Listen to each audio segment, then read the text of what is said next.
why we created the museum. I think it's natural for collectors to want to share their collection with other people, with friends and with the public. And we got to a certain age chronologically that we had to start thinking about the future of our collection. And we did want to share it. The original idea was we could invite the public into our home, but that really wasn't too practical from the point of view of parking and the effect on the neighborhood. So we did finally come to the idea of perhaps creating a small museum for our collection. And we looked around and looked at different sites. We went to visit various museums, small museums in Europe, and came to the decision to move to Whistler after we were invited here by the council and through the auspices of our great friend Jim Moody, to consider building a small art museum in the resort municipality of Whistler.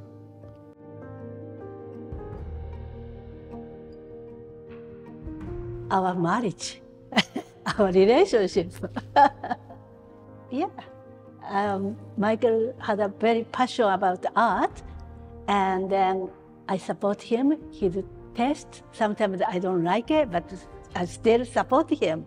And then it was really nice is that after Michael's gone, I'm gone, this gallery continued to future for British Columbia people.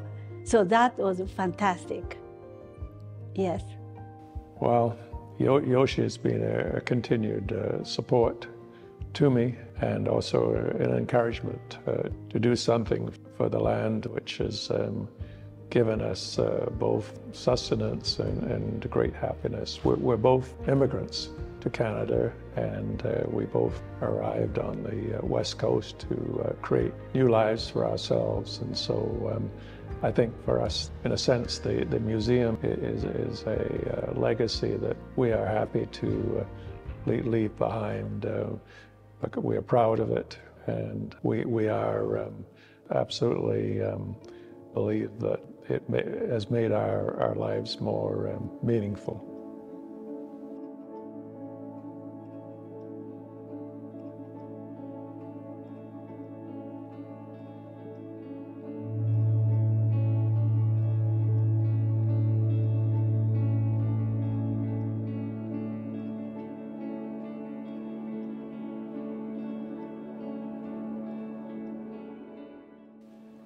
The dance screen work of art to me, because over the years I've developed a great respect and interest in the culture of the Northwest Coast, and the reverence that the Indigenous people have for the environment, and also sympathetic to their explanation of the world. As a Christian, I believed most of my life in the Garden of Eden and Adam and Eve, and the origin of the world according to that myth. But also there are other stories about how the world was created, and I find that the great artist Bill Reed told me about the Haida people believing that the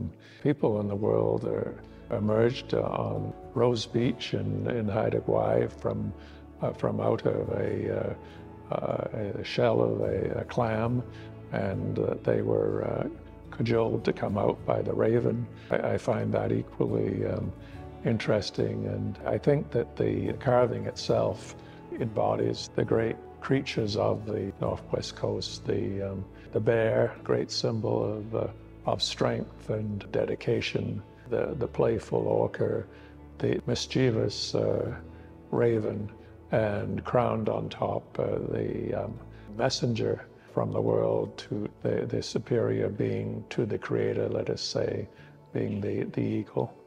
soaring on top. But those creatures are all there. But also the world being sustained by the salmon people that from time immemorial have created, being the sustenance for the people of the northwest coast. And so I think it's all in there. And I'm really delighted that there's also another creature called man, a human being there, but he's dwarfed in a sense by the other creatures. He's a small, insignificant creature compared to the other creatures that have existed on this coast, probably long before the arrival of the first men.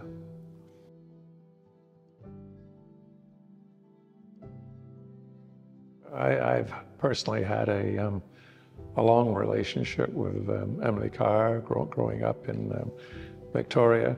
It wasn't originally a very pleasant relationship because my exposure to her work as a child gave me, really made me scared actually about some of the images, particularly when I first was introduced to them, but through magic lantern shows in the old BC museum in Victoria. But over time, after I'd made the rounds of the great museums of Europe, I started to reconsider her work and realized that right here on the west coast of America, there was an amazing artist who was able to depict the landscape in a very innovative and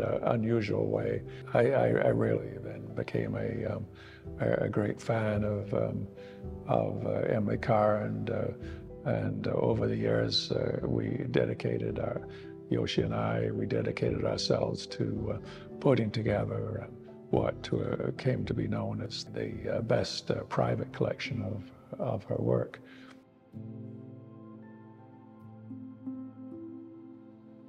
Yes, for me, come to here, I all remember all the collection, and then we had a whole story, and especially this is Gordon, and I'm really close friend of Gordon. Actually, everybody feels that way.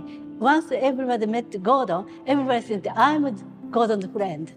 So anyway, and this Gordon told me this painting is for him is a masterpiece, and then every time, and I missed Gordon, but see that painting, I can talk to him.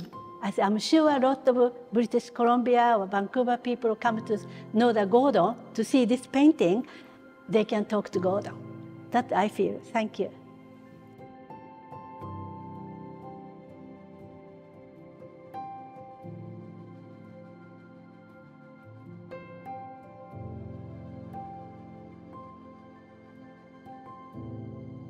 Originally, we wondered whether anyone would be interested in coming to a art museum in a mountain resort, and it was really touch and go, I think, and we had to really overcome some skepticism on the part of I believe the local community and particularly the art community in Vancouver, that a art museum only dedicated to the art of British Columbia in a ski resort would be successful.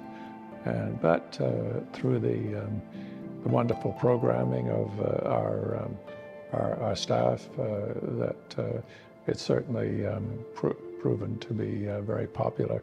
I think there's a combination really of the architecture was considered to be quite stunning, I think, and also combined with the indigenous environment, the indigenous landscaping that we had around us, and then the art seemed to fit in very well to that. So we've just been amazed at the success of the museum, the attendance, and the support that it's received from all sections of the public.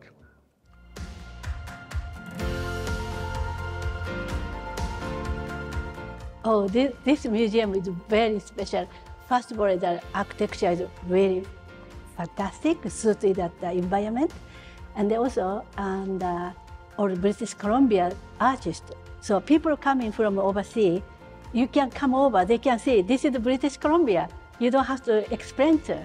So, and for me, it's coming home, yes, and then also that history with my marriage with Michael, that we both really connected to this painting. We know that each artist, so it is very much